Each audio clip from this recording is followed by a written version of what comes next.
Yeah. So let me ask that question again. What is data? Dictionary. Key value pairs. Very good. Unordered. Contains keys and its values. Very good. So anything could be fine, right? If you have data, you have to follow the data. But if it is a generic case, you can probably create a dummy data and share it. Ultimately, you have to learn how to create dictionary. That is important.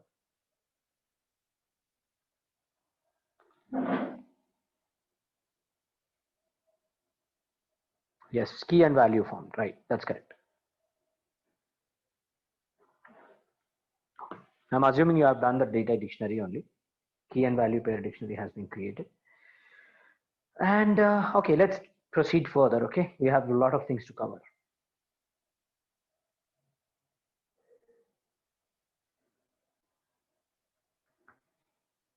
So we have covered few things, and let me revise those things now. So we started with the Python features, then we looked at the data types. The data types of your Python can be explained as integer, float, then we have character and complex numbers. And of course, Boolean type is also there. Boolean basically is true or false. Then we also have something called as byte, but yeah, that is not required. We did not discuss about that. You can ignore it. So these are the data types in Python. Then we discussed about operators, and in operators we have arithmetic operators, right? And then we have assignment operators. Then we had logical operators, relational or comparational operators. Then we had identity operators. Then we also have membership operators. Right? These are few operators that we have looked at. Then we looked at data structures. The data structures basically are talking about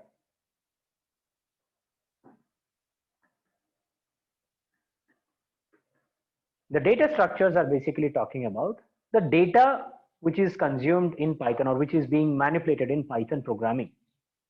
And this can be in multiple forms. Whenever we talk about data structures, we start with vectors, right? We start with vectors. And in Python, we deal with that as one-dimensional array. Then we also have matrices or matrix. We can deal that with two-dimensional array, but you also have matrix type.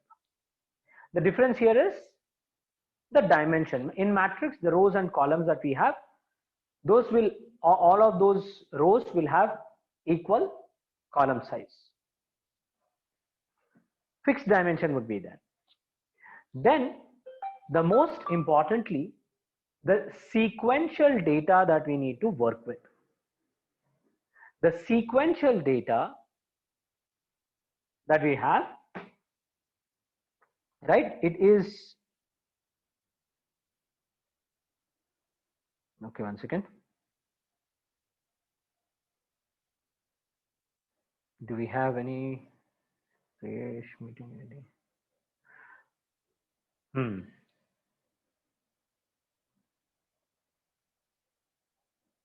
Okay, Priyesh, did you join? Just cross checking.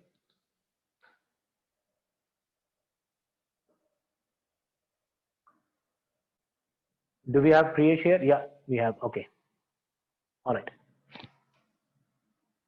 All right. So we have sequential data.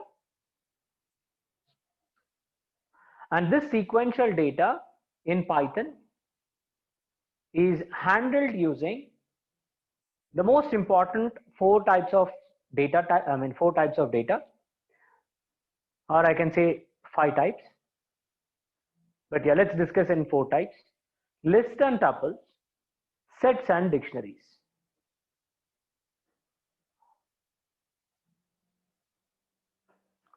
Right? Lists and tuples, sets and dictionaries.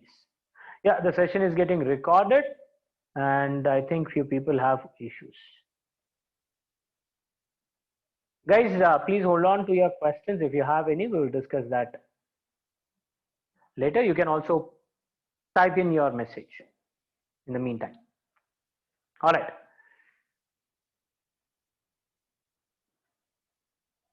So lists and tuples, these are ordered data types.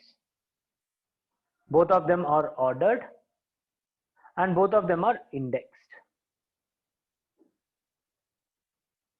Right? And lists is basically represented in square brackets and it is mutable. Tuples is represented using the regular cup brackets and it is immutable. Now coming to sets and dictionaries, sets is unordered, unindexed, and no duplications. Sets will become immutable when you define them as frozen sets. Because you do not have any index, we cannot alter the values of a set. Now coming to dictionaries, they are unordered. The data is unordered, but the values will have index. And here also will not have any duplicates. So these are keys are immutable.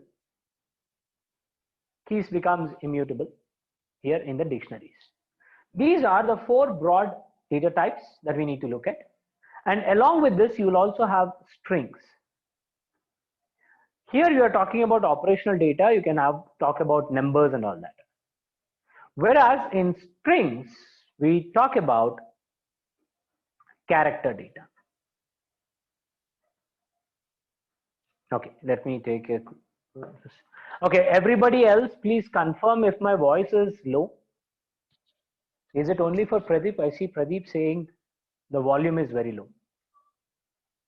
It's clear, right? Okay. Pradeep, please check your audio settings. Yeah. Thank you, guys. Thank you, guys. Right. So these are the data structures that we have discussed. This is what we have done till now. Now today we are going to discuss about the conditional statements.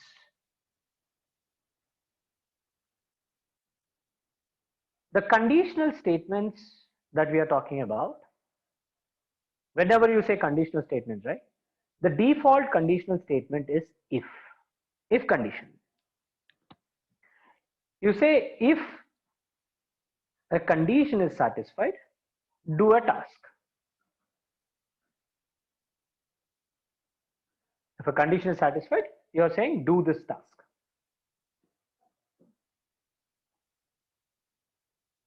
But we also have what if the condition is not satisfied? Because whenever you say condition, the condition can be either true or false. It's a Boolean task that we have. Right? So it can be either true or false. If it is true, fine. You're doing a task. But you might also have a condition where if the condition is failing, then you also have to apply some other condition. So here, you're saying if this condition, you're saying if get, if this is true, then you want to do a task.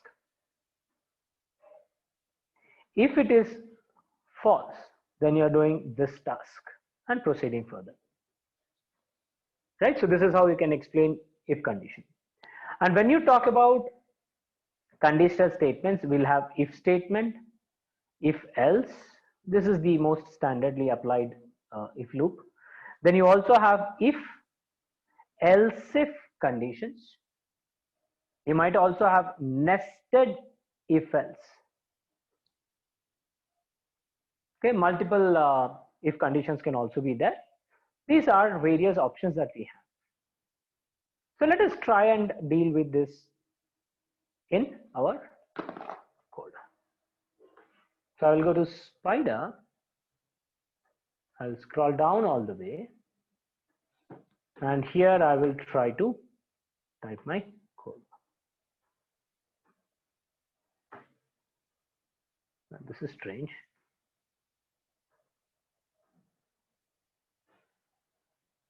Okay, let me restart the kernel.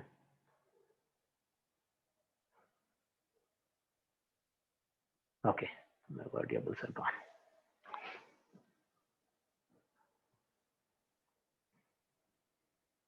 All right, let me type in. I'm saying conditional statements.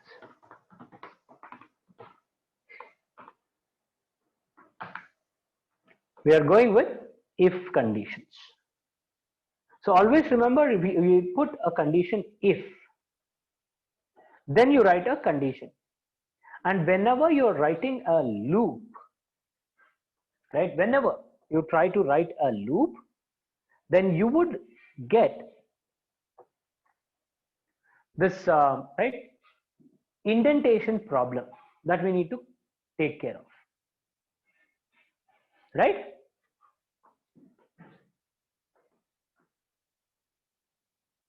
So here we are saying if a condition is satisfied.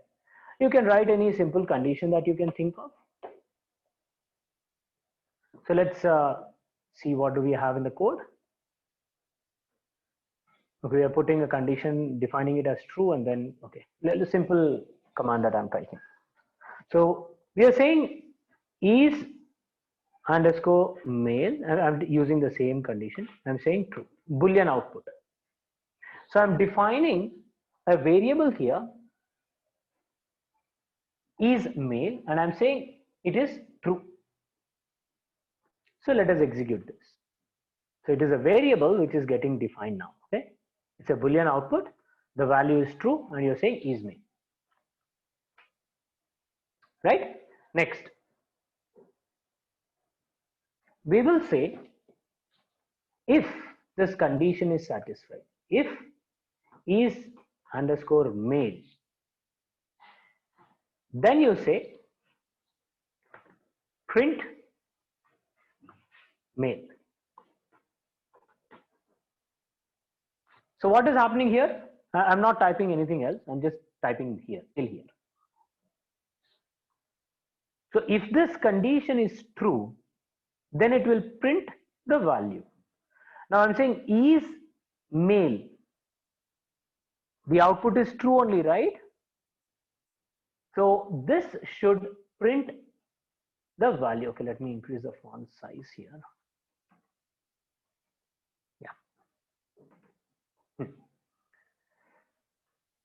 Now if you observe here that small arrow in Spider, right? This is something that you have to keep an eye on. Whenever you're writing multiple lines, continuation of multiple lines, right, in a loop, then you will get this small arrow button in Spider. If you're using Spider, this comes up. If you're using Jupyter, you will not have those things because it is in a packed cell. And whenever you're executing multiple lines like this in Python, in Spider, you have to select all the lines that needs to be executed. All the lines which are defined as a loop have to be executed. Right? So we will have to execute like this. And it says mail. If you execute by one line, just put your mouse cursor on the first line and execute, it will throw error. Unexpected end of the file while parsing. So syntax error is basically like a syntax error, right? This is something you have to remember. So whenever you're putting this multiple lines of code in the loops, you will see this colon. That's a standard syntax. Okay, and after colon, when you're writing the next line, remember to follow the indentation, right? This is basically to define the structure of your multiple lines. And if you don't put that indentation, the spacing properly, then Python would treat that as a separate line of code. Now, if that happens, then yeah, you have a hard time. You'll get error. For example, see, I'm putting this. Immediately it is throwing error. You can see there. You can use a tab to get to that correct position, or Spider now has all those features. You just enter. Right after colon, if you enter, automatically it starts at that position, continuation. Don't alter the positions, right? That is very important in multiple lines coding, especially when you're doing these if conditions, right? Loops. So these are very, very, very, very important. And trust me, you will have very, very hard time if your indentation is not correct. And you're so lucky. I always keep saying this to my current students. You're so lucky because Spider, when you're using Spider, it has so many features now. The indentation is auto-corrected. It clearly shows that there are multiple lines, right? It warns when you're doing something wrong. The help command is there. Sticky notes are there. When we used to work, when we started, it was like a very horrible time. We would not get any help with the indentation, and if you don't do the right indentation, the code would throw errors, and it wouldn't show the error message also like this to identify. See, still it is fine. See, so if you have to continue, start after leaving a space. Even one space is fine, but it follows that proper structure. Okay, keep this indentation in mind. Okay, it will throw error otherwise. Now we did if conditions. I also want to put else condition.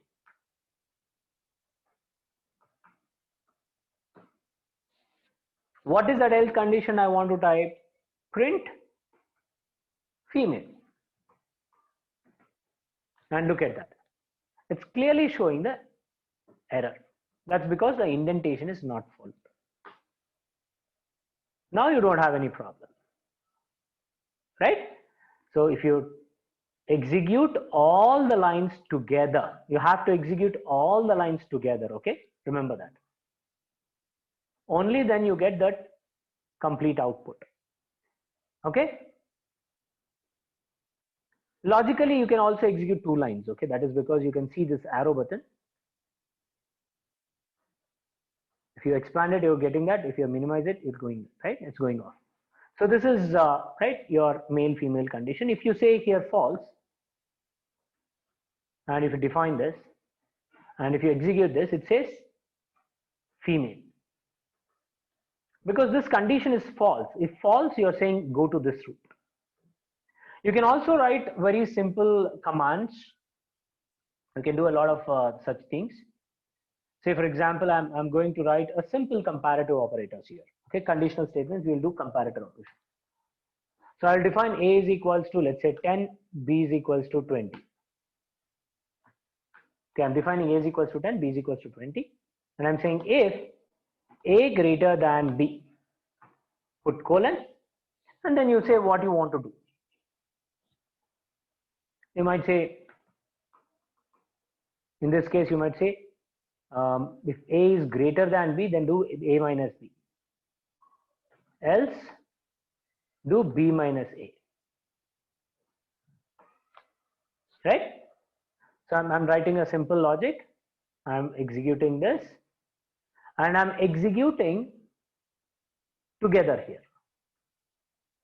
Okay? Now I've not asked anything to be printed out. Hence, it's not printing anything out. So we will say print here. If I do print, then it will give you the output.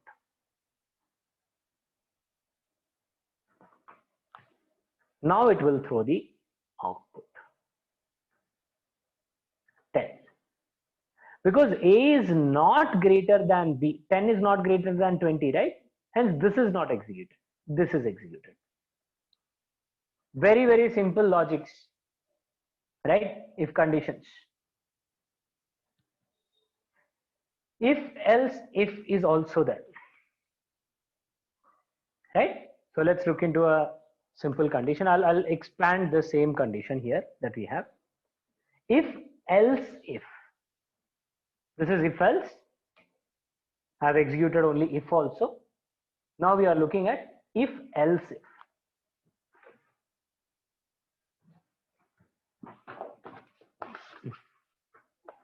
So let us extend this condition. Okay, we'll print something here. Okay, so I'll just take this, type in here. I'll say if else if.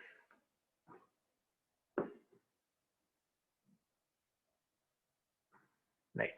So I'll paste it here. But rather than this, I will say print A is greater.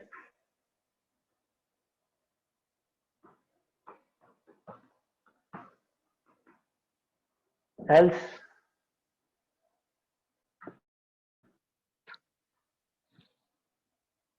if is there, right? Else if means you are verifying for another condition which says A is equal to B. Then you say print both are equal.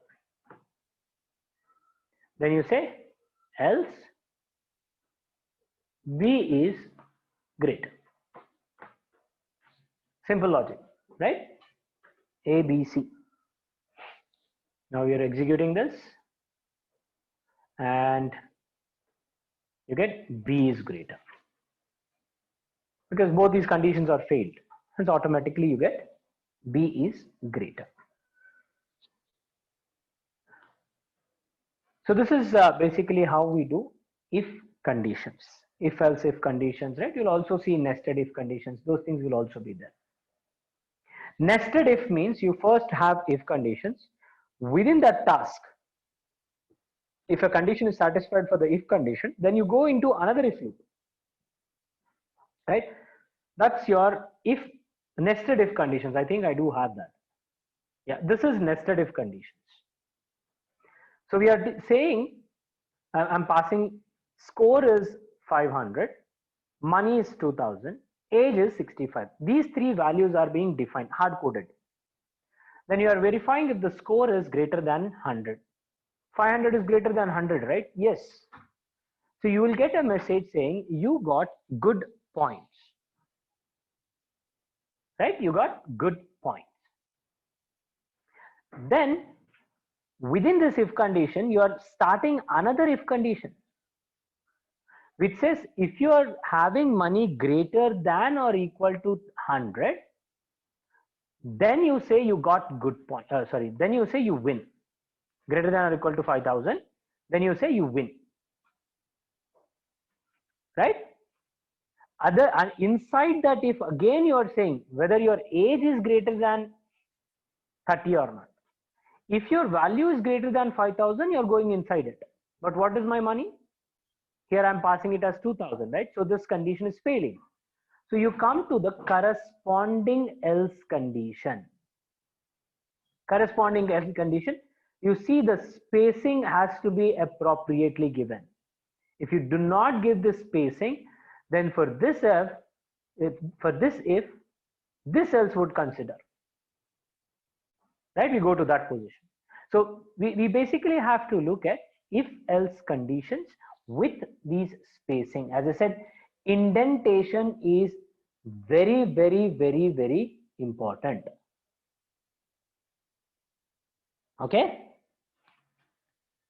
So let us execute this and you will see that you got good points and you say you have high points, but you do not have enough money.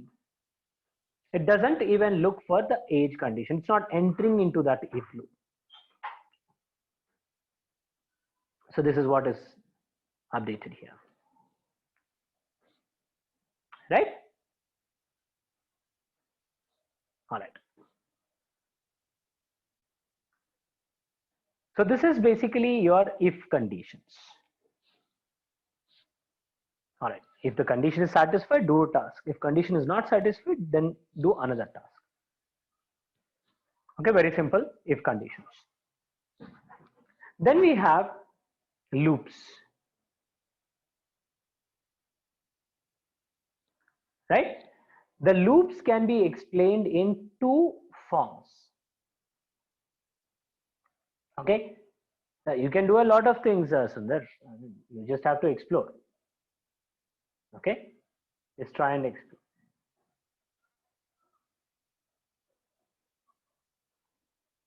Right, next coming to the loops.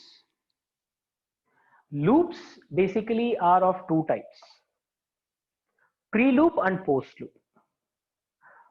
Most often we do pre-loops only. Pre-loops means you check the condition and then go with the iteration or the task. This is your pre-loop conditions. Before you entering into the task, you verify the condition. Then you will also have post-loop calculations. Post-loop calculations basically talk about perform the task first, capture the value, and then verify whether that satisfies the condition or not.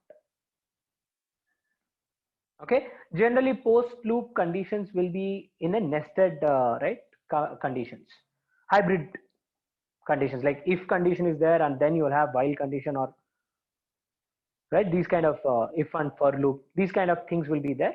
That's when you will have pre and post loops. That is how you are going to write your logic. Based on that, you can define pre and post. But another important thing that you need to look at is the loops that you are basically going to work with. They are basically of two broad types. These broad approaches are called as infinite loops and finite loops. Infinite loops and finite loops. Infinite loops basically are talking about,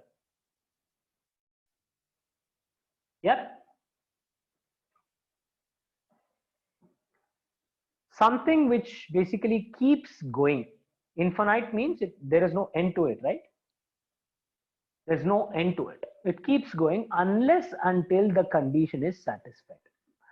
The only check for the loop is the condition.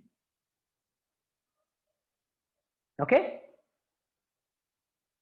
Unless this condition is satisfied, you repeat.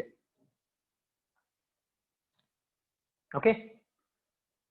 Now, there are finite loops which basically say repeat until a fixed value. Iterations will be fixed. Here, repeat until the condition is satisfied. But in finite loops, you are saying repeat it repeat it until the fixed value is reached or the condition is satisfied. So you are putting another condition basically here, saying you don't do limitlessly. You try it out only for a certain time, and if it is happening, fine. If it doesn't happen, come out. So in short, your finite loops are for loops. Finite loops are for loops, and infinite loops are your while loops. Okay, we will have iterations set for your loops.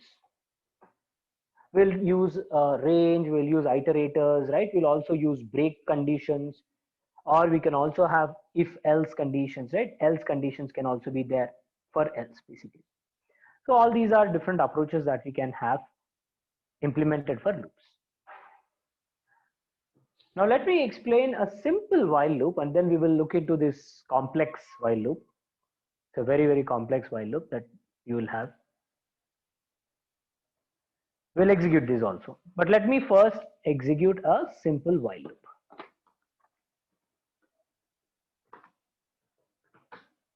I'm saying loops, and then we'll start with while loop. Let's say x is equals to 1. Okay, I'm defining a variable called x which is equal to 1. Then let's say I'm putting a while condition, while I, or here I put x, right? While x is less than, or you can say x is less than 10, you repeat these steps. What is that steps? You want to print x. Print x. And then you say x is equals to x plus 1. You are putting a counter there. Very simple while loop. I'm defining x is equals to 1. And then I'm executing this while loop. And I get 1, 2, 3, 4, 5, 6, 7, 8, 9. Right? Very simple while loop.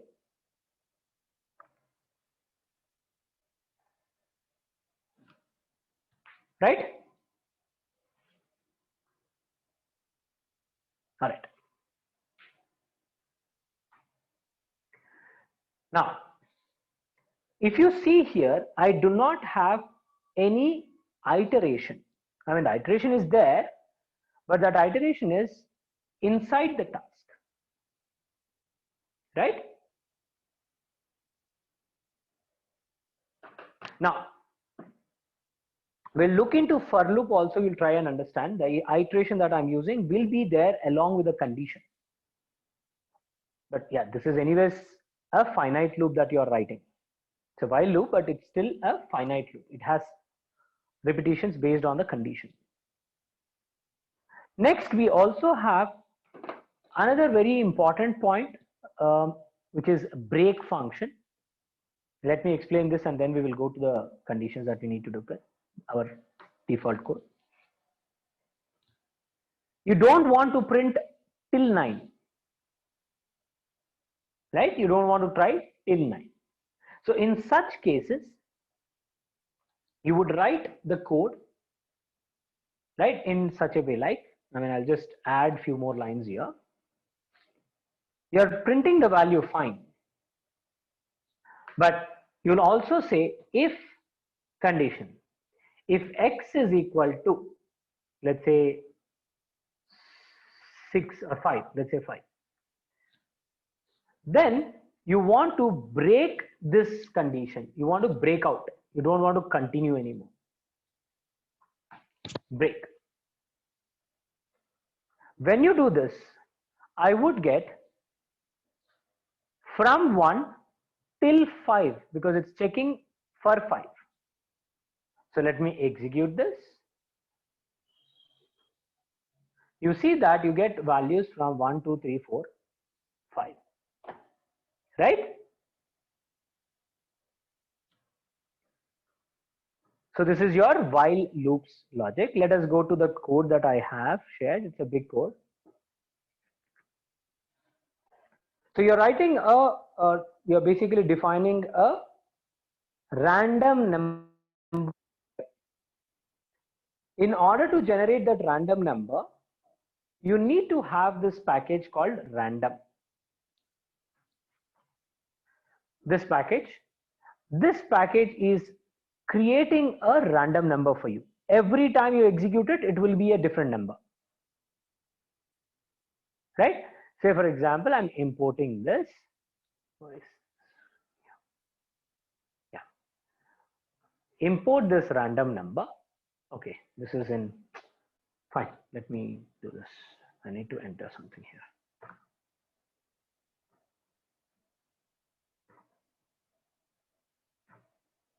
Okay. Let me copy this and paste it here so that I can explain line by line. Okay.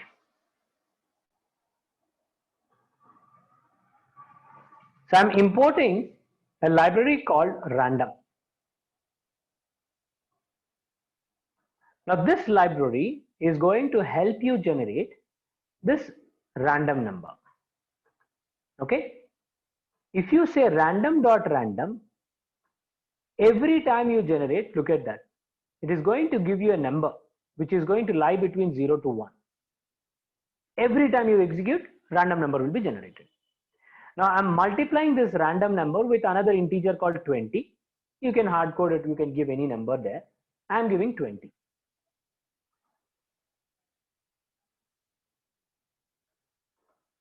So this time I get 18 as a random number. I'm taking integer, rounding it off. So I'll get some number, multiply that with 20, and then take only the integer. So you get 18 as the number. Then you are defining a variable guess and passing a value 0 to it. Right? You're passing a value 0 to it. Now you are coming up with while loop here. The while loop is going to check whether the number that you are guessing, right, is not equal to this number. Not equal to. If it is not equal, then you are going to proceed. Okay, while guess is not equal to random number, of course guess is 0, right? It cannot be, because you are taking integer of that random number, so it can never be 0. So if guess is not equal to random number, go into this. What you're doing, you're saying ask for a number, input, and that input you're saying it should be integer.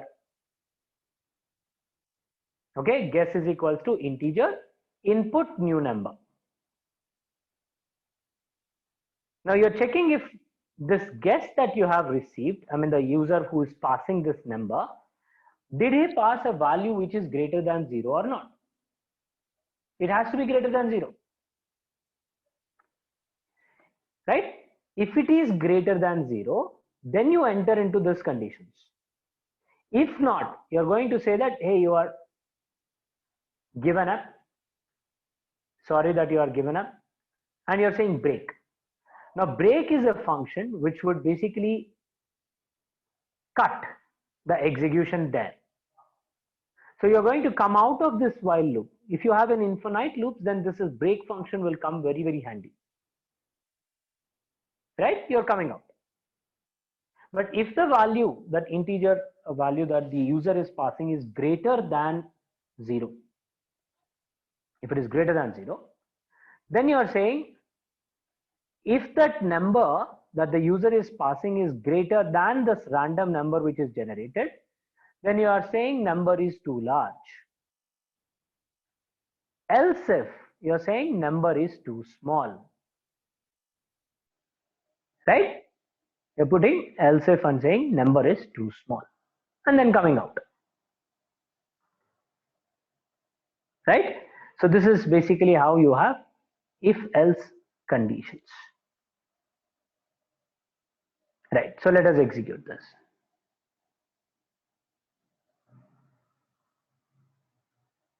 Now when you are executing, make sure you are executing the entire lines. All the lines have to be selected, which logically is a code.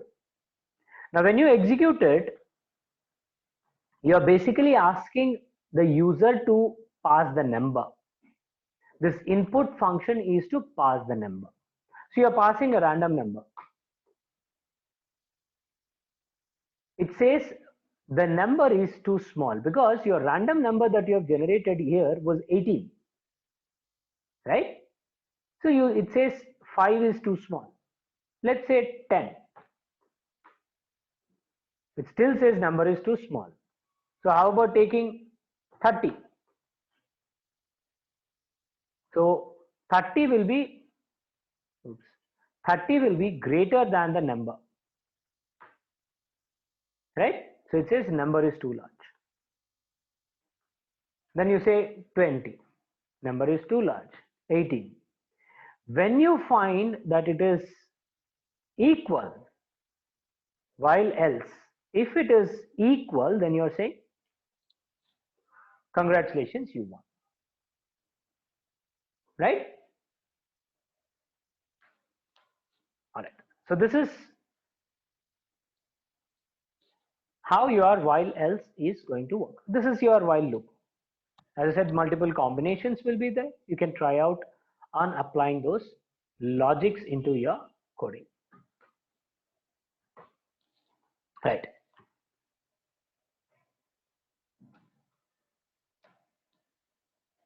So we can right do these sort of examples.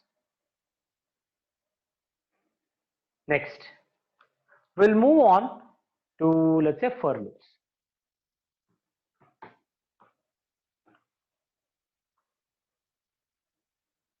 Do you have anything else? Okay, yeah, this is while else that you was talking about. Yeah, this is what happens.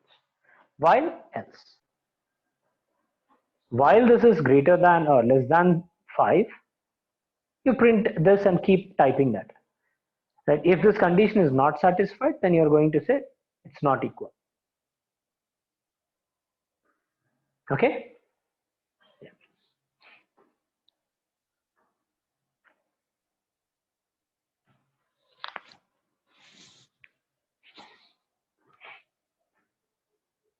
Right, so let's move on to the for loop. For loops are finite loops. Finite loops means you are putting a limit to the repetitions. If you see this code, yeah, dinner time, snacks is equals to pizza, burger, shawarma and Frankie. 4 options are there. That means when you are using this for loop as an iterator, that means each value will be read once.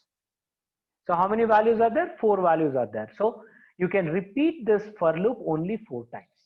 It's a limited repetitions that you can do.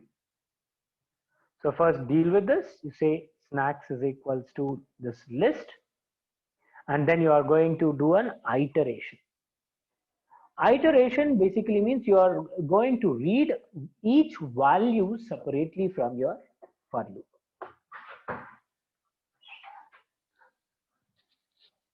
So that's your finite loops, friends. Now this iteration can happen on indexed values, remember, right?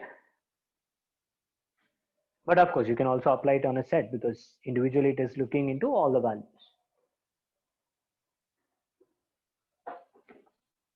Right, so this is about your repetitions for loop. It's a simple condition that you are going to do. You can also put break conditions here, okay? Just like how we have seen break statement, break condition in while loop, right? You can also do here, okay? Let's say I'll take the same code. Snacks is equals to this. I'll write the for loop. Let me type in here. Yeah. So I'm defining my snacks.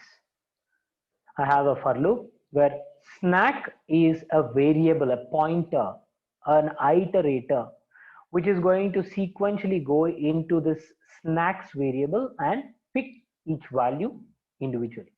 You can put any variable name here. You don't have to use snack itself, right?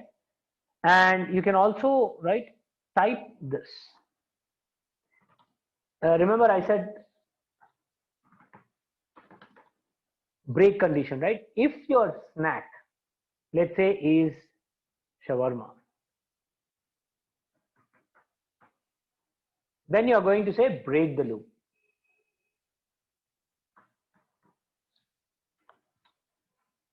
If conditions, why is this I'm not using this? Colon, yeah, sorry, double equal to and indentation problem. Yeah. So if I execute this, it will print only these 3. When it is equal to shawarma, it stops. It doesn't go to the next value. So this is your simple for loop conditions.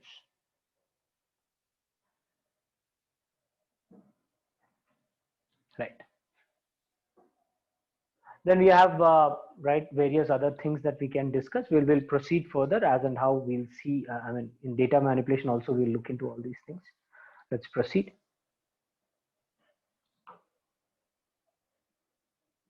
Yeah. Okay. Next we have nested conditions. We have if and for both considered. So here I'm writing factorial value. This is your factorial code. So let us try and do this. For else is next one. This is if else and for. So you're combining for and if. So this is factorial code. We are using if and for loop, if condition and for loop conditions. So to begin with, you are going to take an input as number. User will be passing the number. And you are defining a variable called factorial, which is equal to 1. Right? You're passing it as 1. Then the input number that the user is passing, if it is less than 0, obviously you are going to put a message factorial. You need positive integer, right? So you're going to say it should be positive. Else the number, if it is equal to 0, else if you're simply typing the factorial is 1. You don't need to do any calculations, because a factorial of 0 is nothing but 1. But if your number is greater than 1, then you are doing this range function. You're applying range function for loop. You're saying for I in range of values. So you're going to choose from 1 till number, because upper limit is not considered, right? So you're saying range 1 till num plus 1. For I in range 1 comma num plus 1, in sequence we are taking each value there and multiplying with I. Your factorial is already defined as 1. You're saying 1 is equals to 1 multiplied by 1, and that is assigned to factorial. I can also write this condition, this line, as factorial multiplied equal I.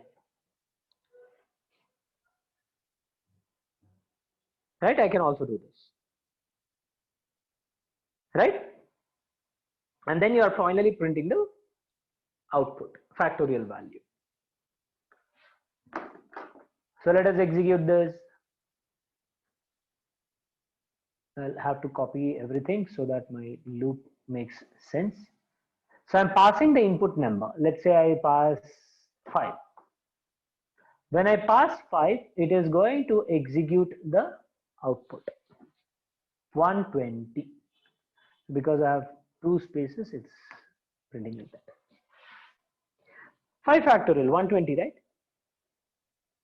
So we used if else if along with for loop.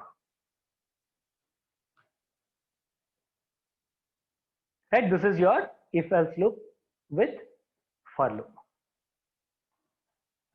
Then we also have some other for loop conditions. Let's see.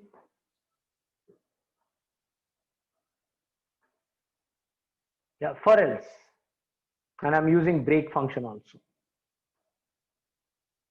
Even and odd number, that's what it is capturing here, right? So let me type in this. It's a simple code. I'll type in. So we are going to see whether the value is even or odd. So you're going to check even or odd.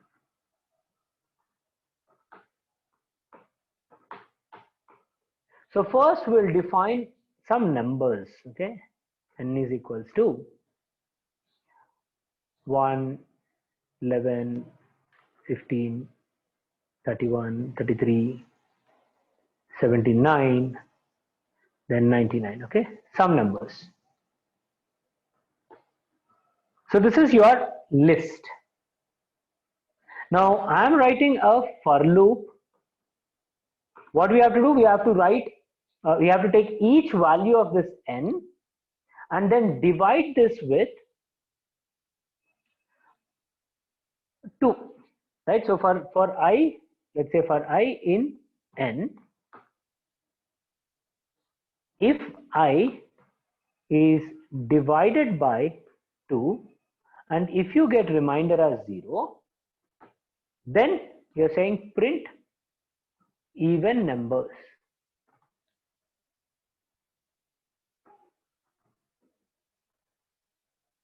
Right? It has even numbers.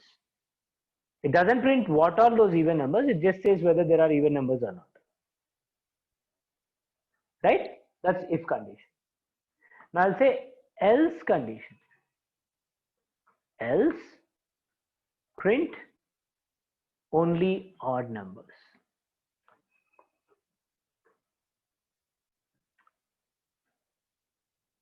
Now why is this indentation coming here? Okay, it has to be an iterator. Let me put a break condition. And then this is double equal to percentile, right? Double equal to, okay, yeah. So if you find any even number, it is going to break. If I don't put this, it continuously checks for all the numbers. Okay, let me execute this. Only odd number, only odd number. Right? It is printing only the odd number. This is because you have this if condition and else condition taken together. If I change the indentation here, look at this indentation, I'm putting it here.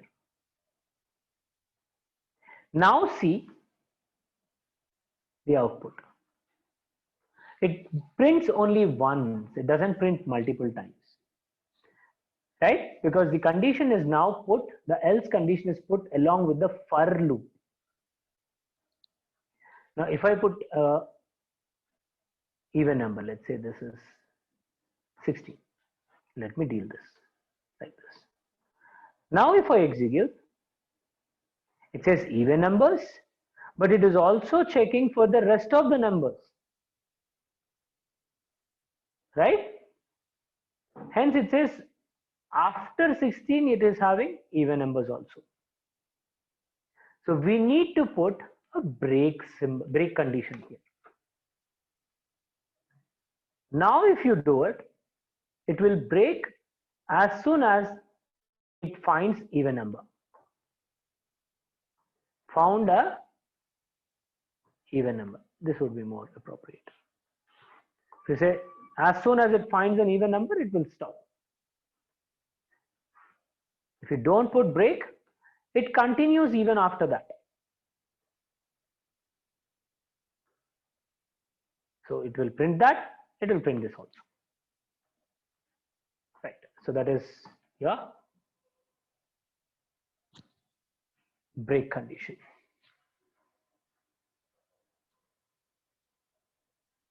Right.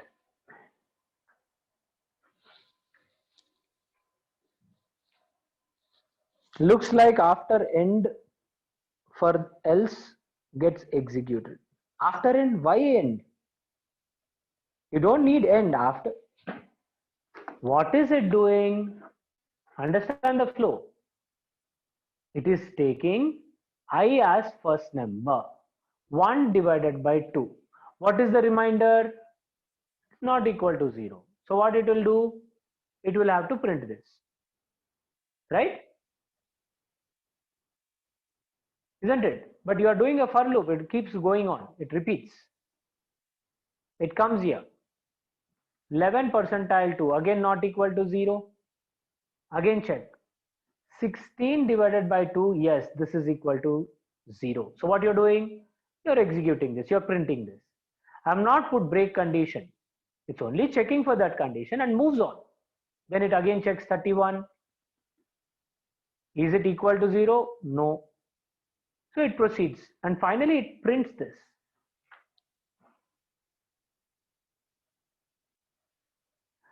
When you put break, it would stop there only. It doesn't print this. right? All the, I mean, the iteration will stop when this condition is satisfied.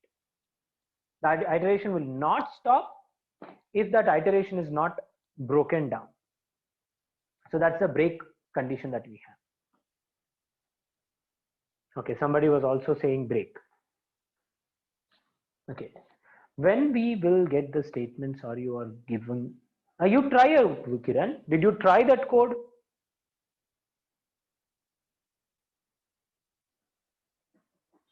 Try. Don't ask me, as I said, don't ask me such questions. You experiment. Only then you will learn. I will say, okay, if you do this, you will get this. But when would you learn? Try. Understand the flow and then try the right option. You will get it. If you are not getting it, yes, then come to me. Try first. Okay, we'll take a break now. Okay. Okay, again you forgot, when I say range in Python, how does the range is taken? Whenever you put range, you will always put lower limit and upper limit, right? In range, it will start with the lower limit. Then it is iterating slowly by increasing by 1 unit, 1 value. And the Python will stop at upper minus 1 value, n minus 1 value only. It will not print upper limit. If you say range of 1 comma 10, then it is printing from 1, 2, 3, 4, 5, 6, 7, 8 and 9. It doesn't print that 10. When you are giving number as an input for factorial, you need to calculate that number also, right? Hence, to make sure you consider that, we are putting n plus 1 as a loop.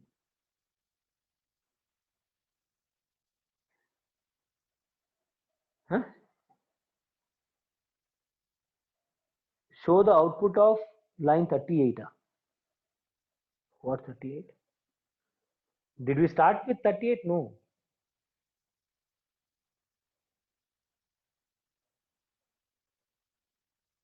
This one, relational operators. Are you talking about this?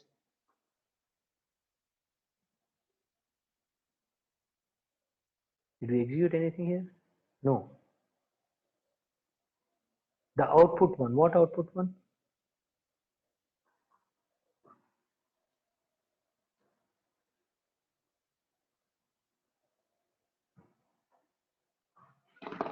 Okay. This console. Okay. Sorry. Yeah.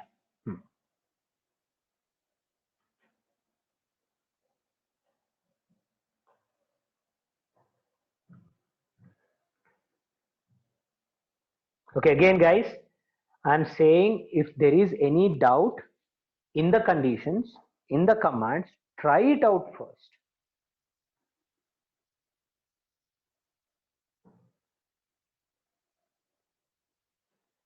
Try out, Sundar. Try out. Use common sense. Use the logic. If you're doing percentile by 2, you'll get 0. If you do not get 0, that means it's an odd number. Think from that perspective.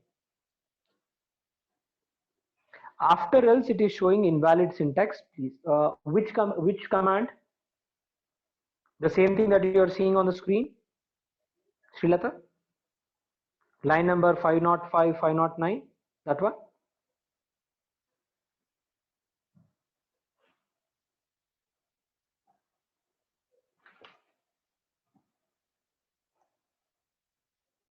Let me scroll down. Similar else we can write with, yeah, while loop also you can write, yes. Okay, is the indentation not correct, Srilata? You need to check if the indentation is correct. Spacing should be there after the else command. And if you're typing print, make sure that the print is in lowercase letters and write the quotes should be in single or double quotes.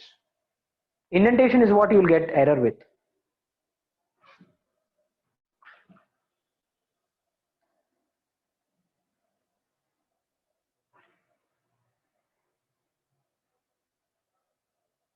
The indentation should be the problem, Srilata. Check that indentation spacing.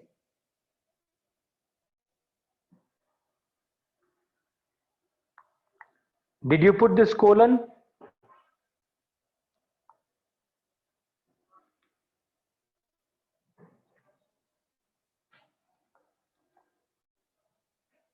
Okay, type your code here once. Let's see.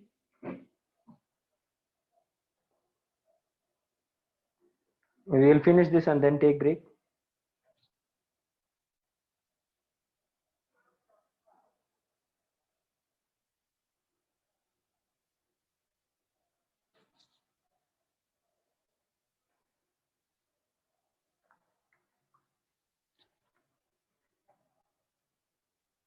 Where is else? Else. Else is inside if. You're typing else inside if loop. That has to be coming out. Look at this position.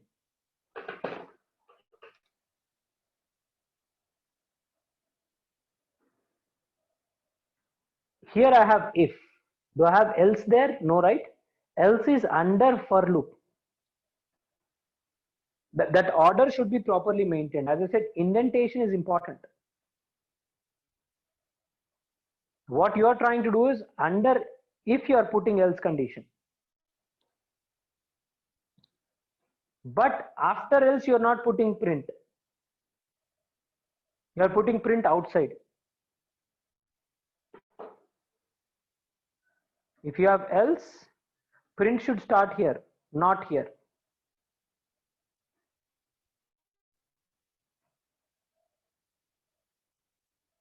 Yeah.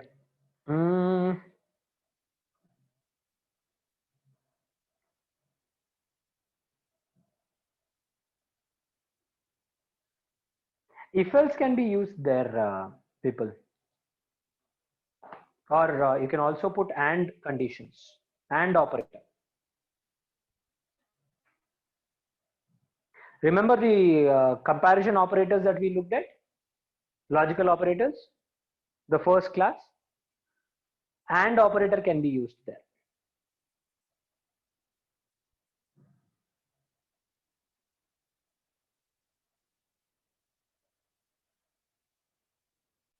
Yes, Anuj, you can try. Yes. Did you get the result? You're asking, you try out, right? What did you get when you typed the code and executed?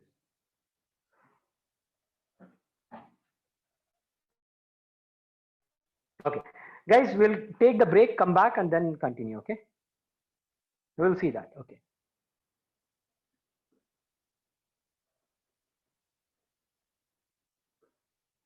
9:13, so 7 minutes break only today.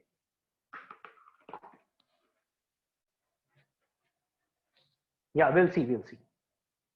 I think that is in the assignment, is it? That's the reason you're asking. We'll come back and discuss, friends. Take the break.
All right.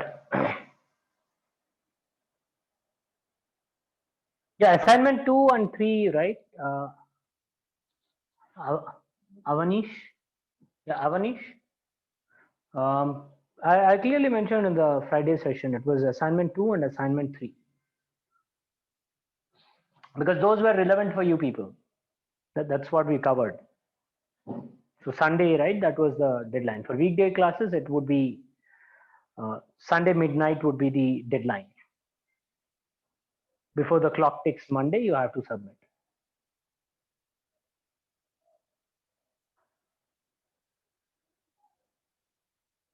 I cannot say that. Probably day after tomorrow, maybe. I don't know, Upendra. We need to first cover the concepts. There are a few more things that we need to look at. Yeah, probably day after tomorrow. Yeah. So looping or computational expensive, what are the alternate way we can iterate? Looping is the best way you do. Of course, it is computationally intensive, but that if you have to traverse, if you have to check, then obviously that is the only way you do it, right?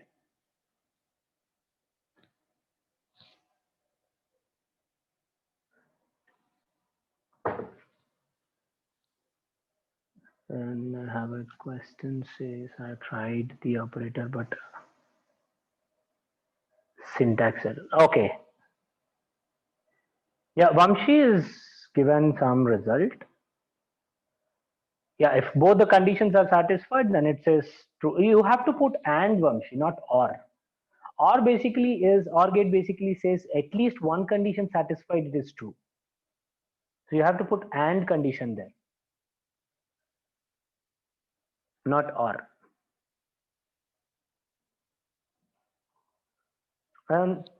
Sundar, probably by Thursday or Friday, Sundar. Tanuj, your salesperson.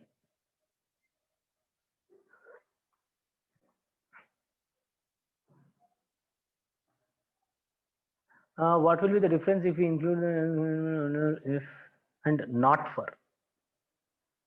These are only conditions, Sanjay. See, you're saying there is a condition. If that condition is satisfied, do this. If that condition is not satisfied, then what? In such cases, you are putting else. Right? Yeah. Ashutosh.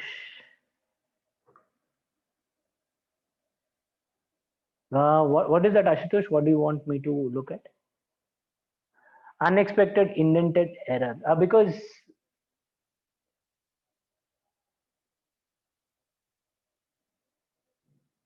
indent error, indentation is problem.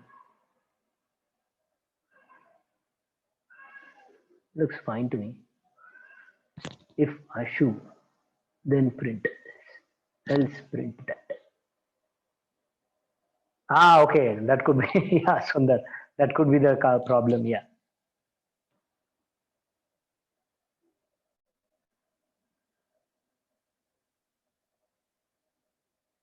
Yeah, select everything and run it.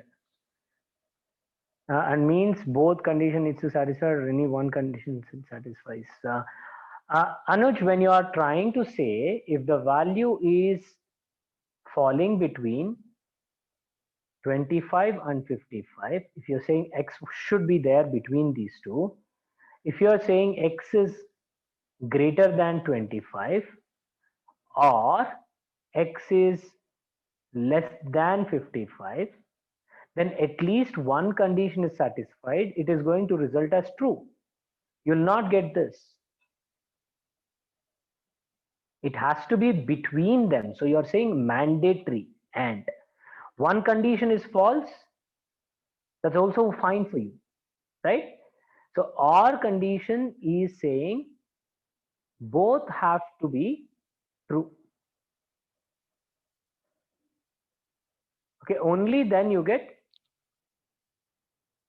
sorry, both have to be false, only then you get false condition. Whereas in and condition you're saying both have to be true, only you'll get true.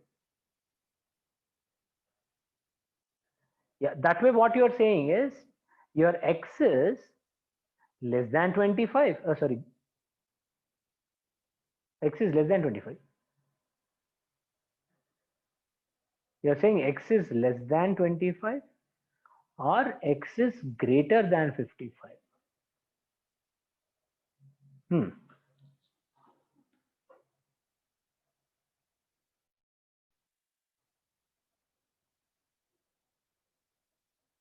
Yeah, or will be used here. Yes. I thought it has to be in between. Yeah, or will be coming here. Okay, fine. So play around and check. Let's move on and talk about now the next concept, which is, I think, if I'm not mistaken, iterators only. We did while loop, we did for loop.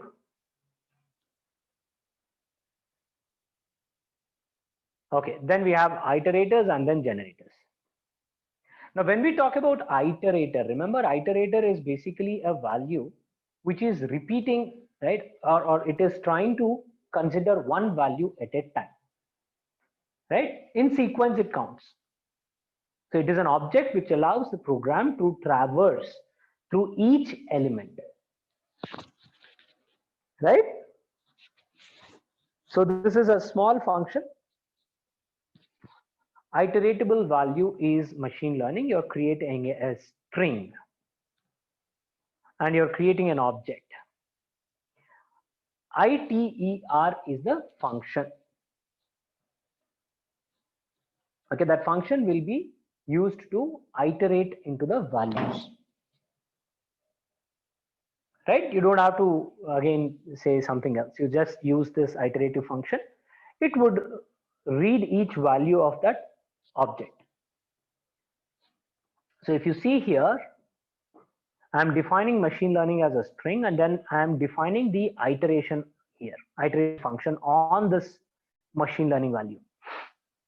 Now, while true, while the condition is true, try doing this. So you'll keep doing this, and then you're saying except stop iterations. Except is basically exceptional handling. So exception is being created here, right? It will stop itself when it reaches the end, right? Exception will happen when the iteration will complete. So you get this exception and you will break that loop, while loop.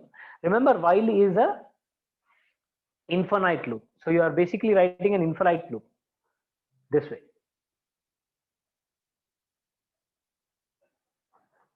Right? So you are putting a break to stop that iteration. So it is going to take each value and print like this.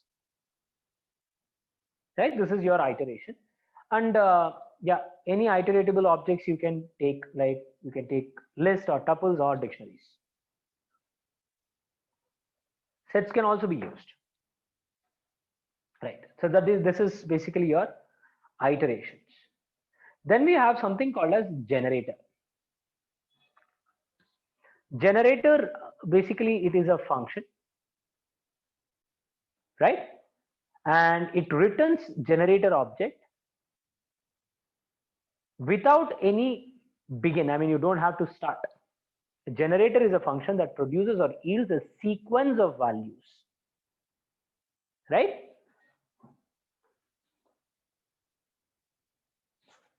So if you look into that code, I'm basically creating a Fibonacci series, Fibonacci numbers. You're defining A and B as 0 and 1. Then you're writing a while loop, while limit, the limit that you are passing, Fibonacci number that you are giving, right, is less than A. What is A? A is 0. You're saying yield A and then replace the values here.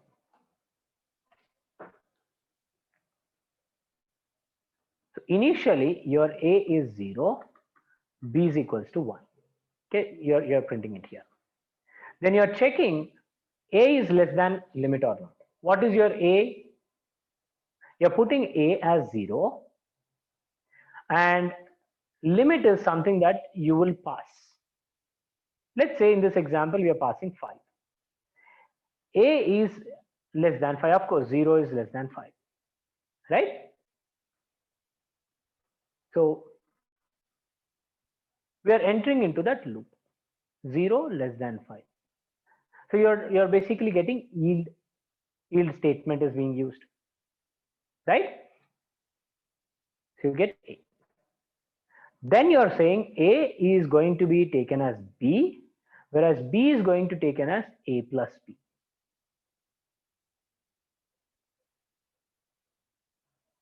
Right? So what is A? A initially is 0, B is 1. So now A will become 1, whereas B will become 0 plus 1, again 1 only. You repeat it again, go back. While loop, right? You're going back. Now your A is 1. You're checking, is 1 less than 5? Yes, 1 is less than 5. So let us write it here. A is less than 5 or 0 is less than 5, then 1 is less than 5. You print again A. Now you will get A as 1. You're replacing B to 1. What is B? At this level, B is 1. So A will remain 1. But B will take A plus B. So this becomes 2. Now it becomes 2. Right? So again you are saying A is less than 5. You get A is equals to 1 and you come here. Now what is B here? B is 2. So you are passing A as 2. And B will become 2 plus 1. It becomes 3. Right? So this is the Fibonacci series that we are going to apply. Okay? So let us do this. We are executing this here. It gives us a Fibonacci series still here.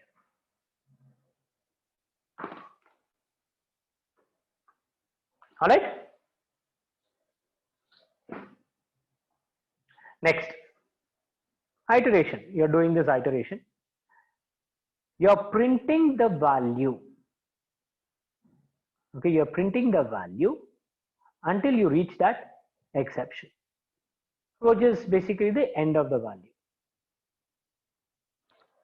Yield is a function, Sundar.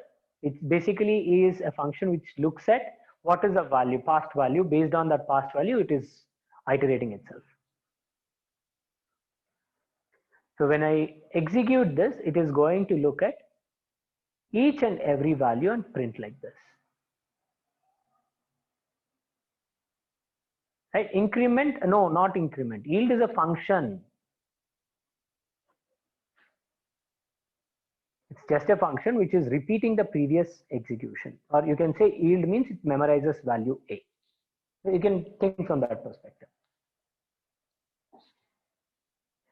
Now here next function is called. Okay. This next function will be acting like a generator here.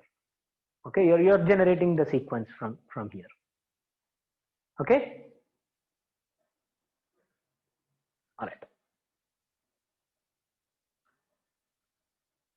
But these are few things that you might not show much importance. You don't need to understand all those things in detail. But yeah, these are all different functions that we have. So generator basically is a function which produces or yields a sequence of values. It repeatedly generates the value, but here if you see when you're typing this, it is kick-starting the value without any initialization directly. Okay, that's generator basically in simple terms. Now, most important thing in Python is functions. You need to spend more time here. Operators, data types, data structures, and functions. Of course, loops. Now, any programming language, whatever the programming language that you talk about, you will have functions. What will these functions do?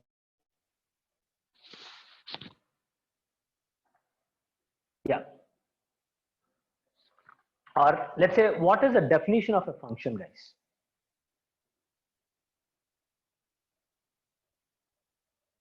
Yeah, let's see. Who wants to type in the answer?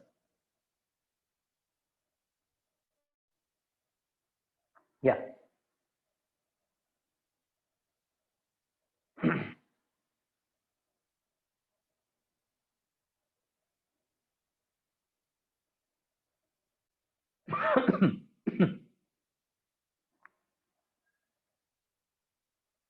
Reusable code is right. Probably I can say reusable code in short. Repetitive steps, not repetitive steps. No. Okay. A function basically is nothing but a code which can be reused. This code which yields some result to you. Writing a code to get some result. Right? Now, every time you don't have to write this code, you can define that as a function. You can save that code and reuse that using a function name. That's simple functions. Definition of function. Now, whenever you talk about a function, there are broadly two types of functions. One is predefined, or I should say inbuilt functions. The other one is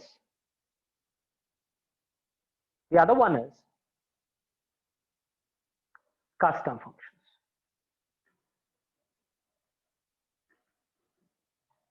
Predefined functions or inbuilt functions, and the other one is custom functions.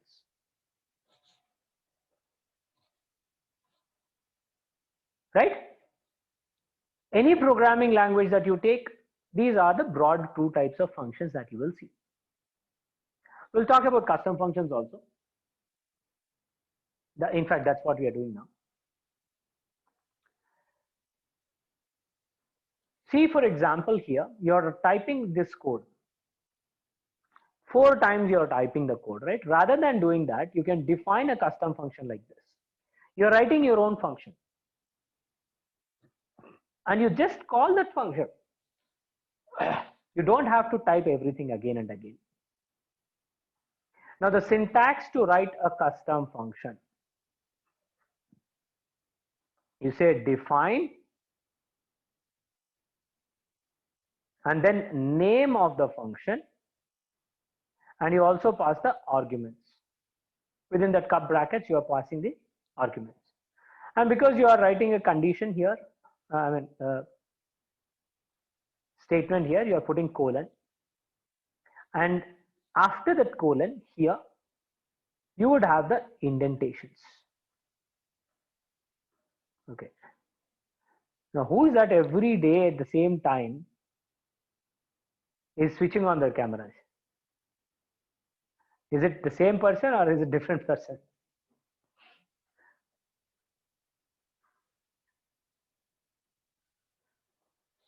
Is this condition clear? Is the syntax clear, friends? You are writing the keyword called define. DEF is nothing but define. And once you define, you're basically writing these steps for the function. You're giving a function name there. Okay? Yeah. How many arguments you pass, that is basically you're going to pass in. Okay? Right.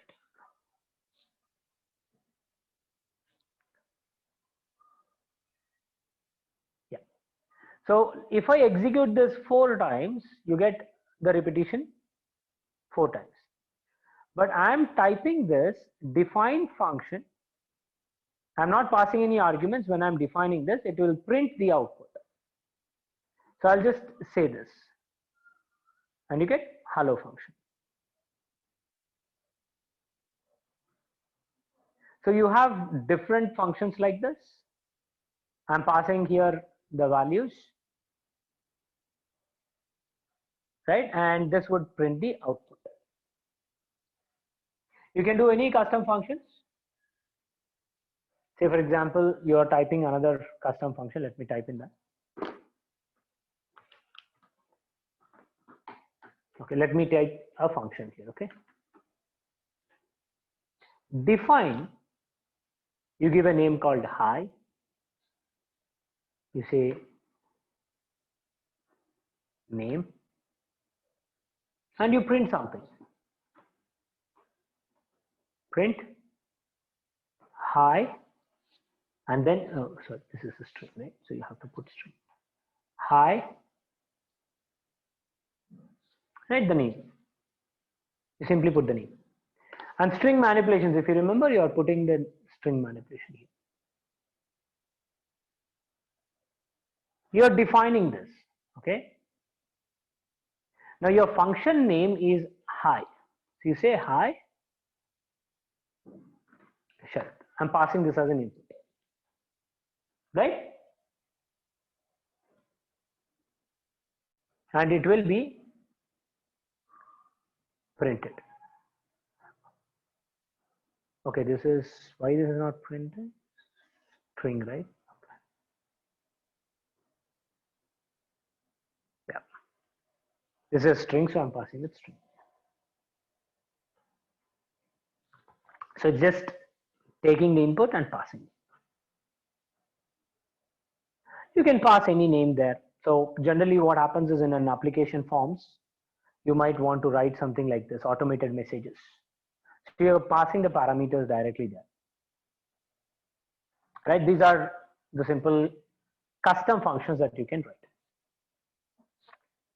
All right. We'll write this define function. Okay, very simple add function. We'll type that.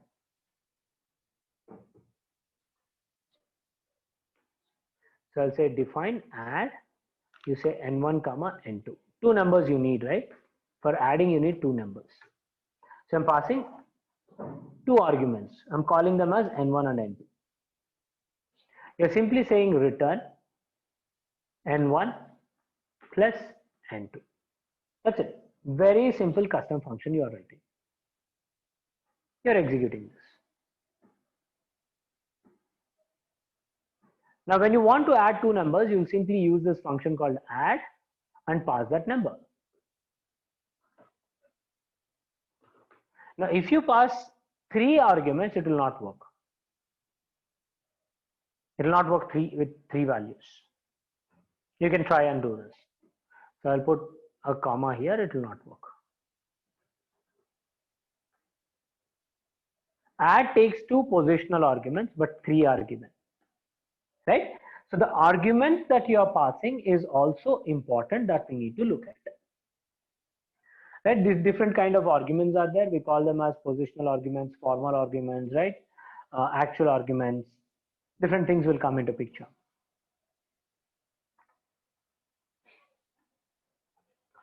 So this is a positional argument. Okay. It's just a value that you are passing here in this position. You're putting this, right? So when you pass two, when you're defining the arguments are two, then in that position you have to pass only two. You cannot pass three.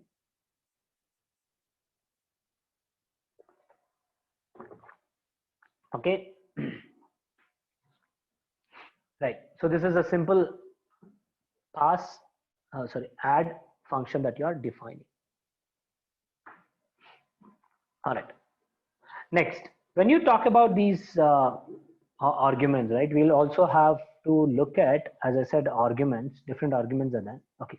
We have formal, we have actual. Formal arguments are identified, right, or these are identifiers or pointers used in the function definition to represent corresponding actual arguments. But what are the actual arguments in that case then? Actual arguments are the actual values, right, which are used inside the parenthesis here. This is your function call, right? So you're passing 2 and 3, right? So those are your actual values, right? And here A and B are your formal arguments. Then we also have positional argument. 2 and 3 are basically your positional arguments only. So these are different names which are given for your arguments.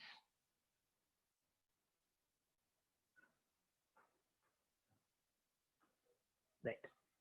Next, we have this execution, rectangle area. You need, formula for rectangle is area for a rectangle is length into height, right? Or width into height, or whatever you want to call that. L into B. So I'm defining width and height as two parameters that I'm passing, and I'm just multiplying them. That would be your output. Now we are printing the function output by passing width is equals to 1, height is equals to 2. Right? Very simple execution. 1 multiplied by 2 will happen. Okay. Now positional argument is nothing but these values 1 and 2. These are basically the values that you have to place here. There are different ways to explain that value which is not equal to followed by a equal sign, right? All those things will be there, but what you are seeing here is a positional argument is the value which you are positioned inside the parenthesis. Then we have keyword arguments. Then we also have special arguments. We have keyword arguments, right? This is key value arguments. This is keyword arguments. So many things will be there. So when you say keyword arguments, here you are passing a value directly to map to that value, to this argument. So if you see here, I have child 3, child 2, child 1, right? But when you are passing that function, you are pointing to that variable.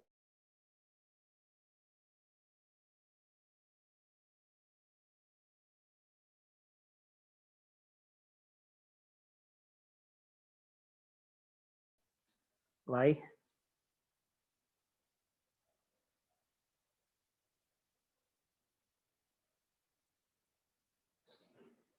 Okay, I think some issue. Yeah, I hope you are able to see the screen now.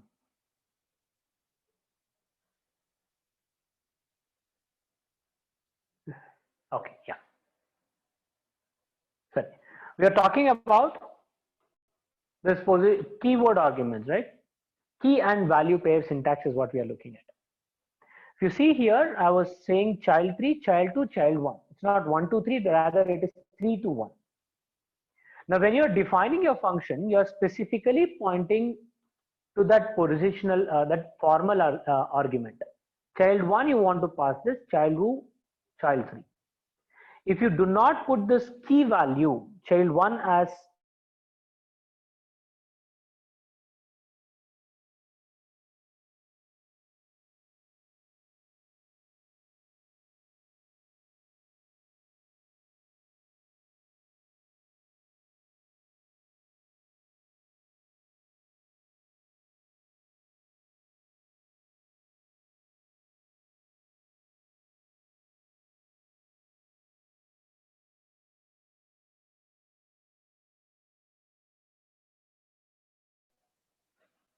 looks like some internet issue.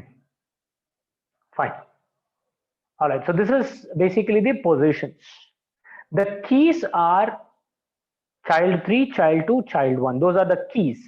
And for these, the values are being passed as this. Emil, child 2, and Thomas and Linus. These are your values. You are basically mapping. That's it. You're simply mapping to that value. Then we have other arguments. You can say special arguments here, variable arguments. That means the values will change. They can change. So you're passing these variable arguments. Define myFun star arguments v, that is variable arguments. And within this variable arguments, you're writing a for loop saying argument each value you're taking from the argument that you're passing here. And you can look at this. though I am passing start argument v, here you can see I'm passing 4 different values, right? I'm passing 4 different values. Yeah, so let me correct that.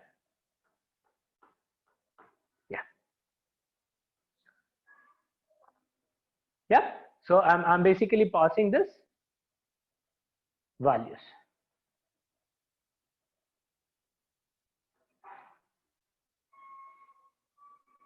So when you print this star arguments, it will take these values, each value, and print like this, right? It is printing like this.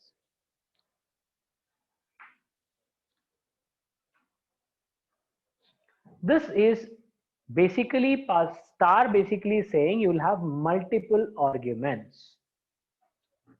You're simply saying there are multiple arguments that you might want to pass. Then you have double star key arguments, key value arguments, double star. So keyword arguments that we have learned, right? That's basically what you're passing here. So you're defining an intro and passing double star data. That is your key value arguments or keyword arguments. Data type of argument is you're typing data, whatever the data type is. And here for key and value in data items, you want to pass this key and value parameters. So you're saying print key and value, right? The format is key comma value. And here you are passing these names. So it is converting internally into a keyword pair mapping or dictionary mapping. You're saying this is keyword and this is the value. This is the keyword and this is the value, right? So it's like a dictionary, key and value arguments that you are passing.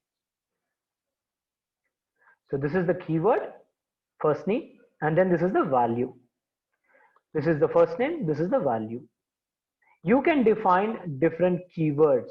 When you put equal to, it is going to read as the keyword and the value to it. So let me define this, and it is going to print like this. See, the class is dictionary. It's converting the values into dictionaries.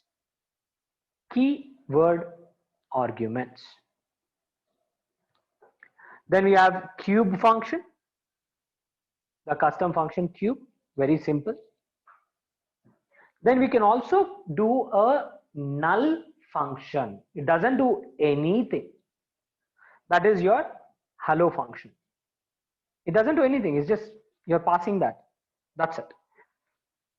So when you want to do a pass function, you do this null function.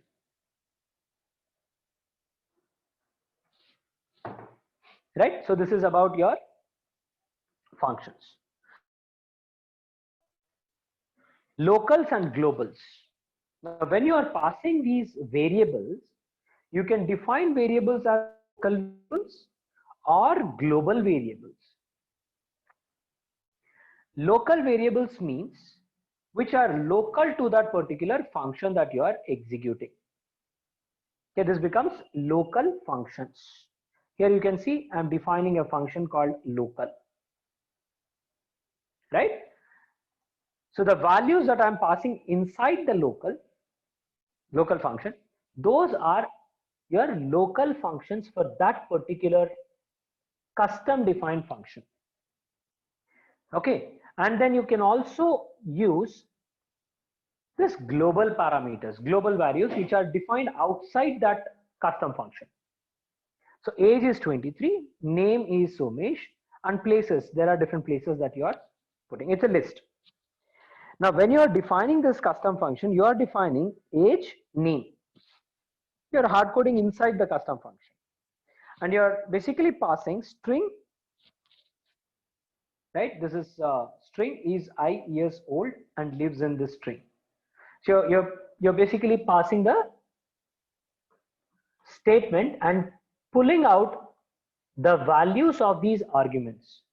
Now name and age are same. If you see, At a global level, outside the local function also you have name and age. Inside the local function also you have defined name and age. Now when you are executing local function here, it is going to pull out age as 1, name as Ayush, and it is going to pull places from this only, because I don't have any other places anywhere, right? This variable is defined, so it is going to global values and pull it. Now when you do directly print function, you're not calling local function here. This is a call for your local function. This is a print function. Now when you do this, you're not referring to this code, right? You're not getting into that code. So name and age would basically be these values. So let me execute this and show you. So first statement is for this call. Okay, let me put print here. You'll want to do the separation here.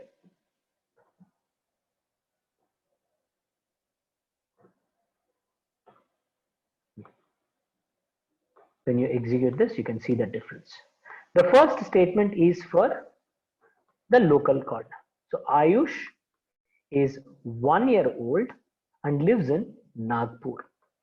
Index is 0, places index 0.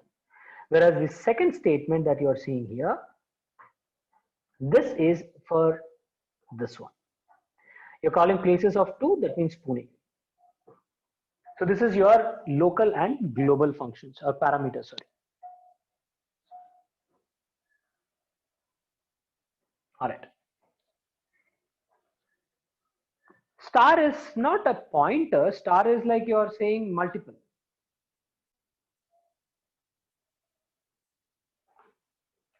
There might be multiple values to the same name. That's what star means basically there. All right.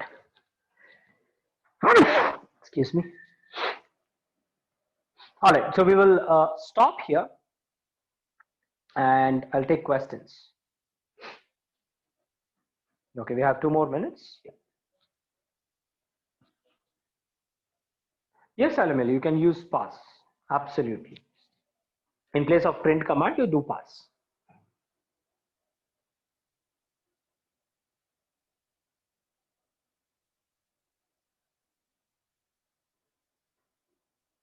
Okay. How to find the Jupyter Notebook module 1? I will check this notebook.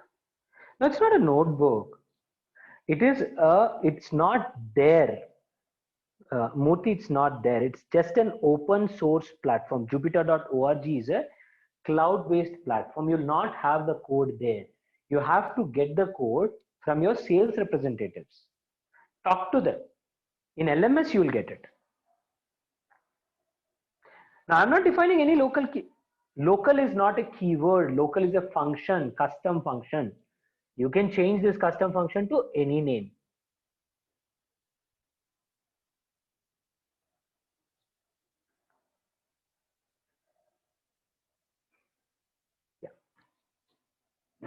It's a custom function. Random is a predefined function. Yes. That's a module. The next topic is module. We'll talk about module. In Python, we call them as modules, or in R, we call them as packages. Modules or packages are same. We are learning that, Sundar. Hold on. We'll learn that in the next class. When we discuss modules, we'll learn that. Yeah. I've seen your question. But yeah, I restricted myself not to answer that because we are going to do that anyways. In while if you don't want a particular number, then what? In while loop, if you don't want a particular number, and then what should we do? Put a condition and you can say pass function or break function.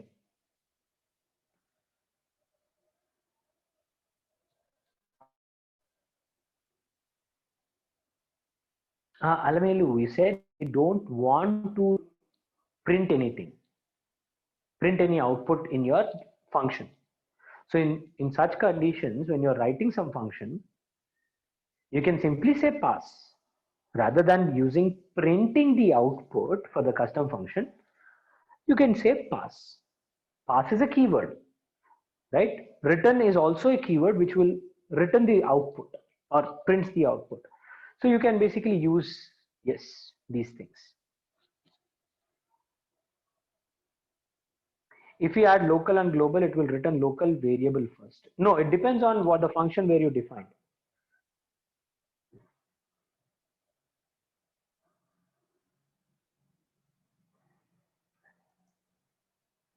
You're referring to this function, right? Inside the function, you have the variables defined. When you're calling this, first it will look into this variables. Then it will, if it is not finding there, then it goes to the outer level variables, global variables. I will try this in a minute. Module 1 working, sir.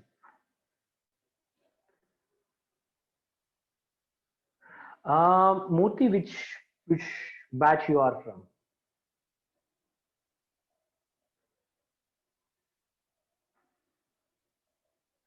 Yeah, Anuj. Yield is basically recording what is the previous value.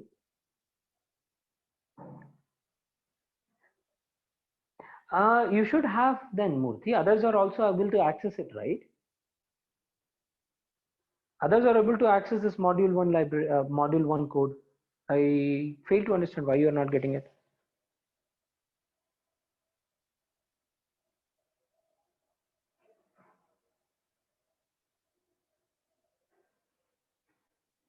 Yeah. The previous value, whatever the previous value is there, yield is going to store that value until unless that value is getting changed. It's recording. It's kind of recording or saving it. Friends, anyone else has trouble in accessing the codes?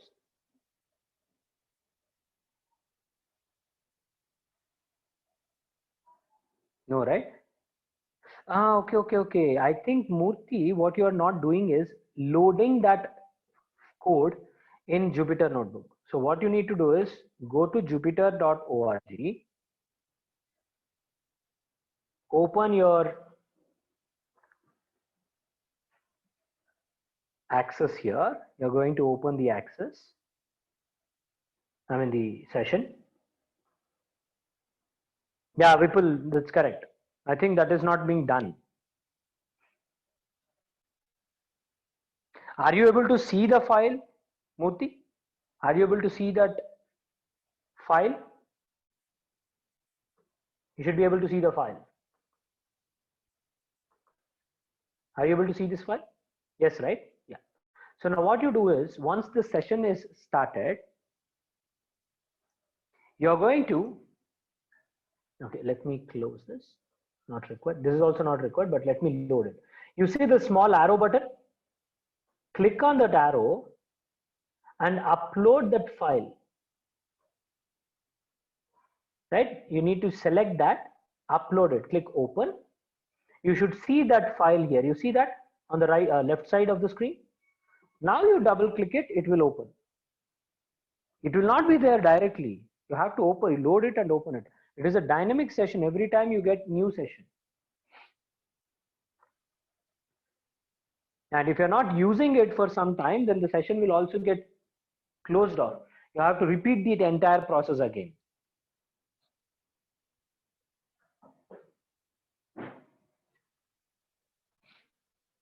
Okay, all right, guys. So we will connect tomorrow and discuss about modules. There's nothing but packages.